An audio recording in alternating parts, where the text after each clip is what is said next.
Hi guys! Gumawa na naman kami ng milk pastillas pero ang ginamit namin sa ngayon ay puro milk powder at condensed lamang.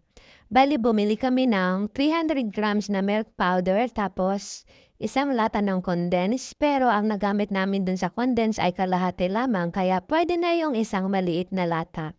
Paghaluin lang yung milk powder at condensed hanggang sa maging ganito na yung kanyang mixture. Ayan guys, nakikita nyo ba yan?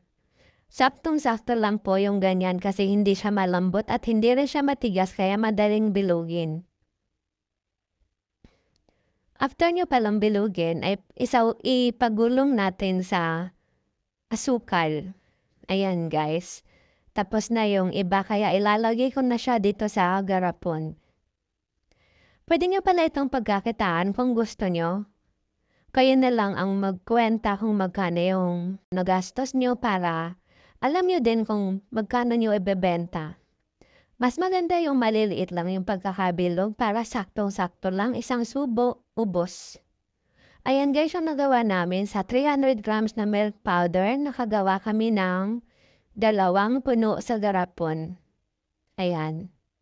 Ang gaganda ng pagkabilog niya at saktong-sakto lang din yung kanyang tigas.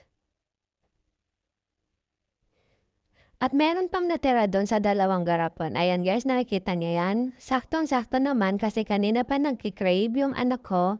Sigurado, hindi abutin ng 1 oras, ubos yan sa kanya. At syempre, titikman din muna natin.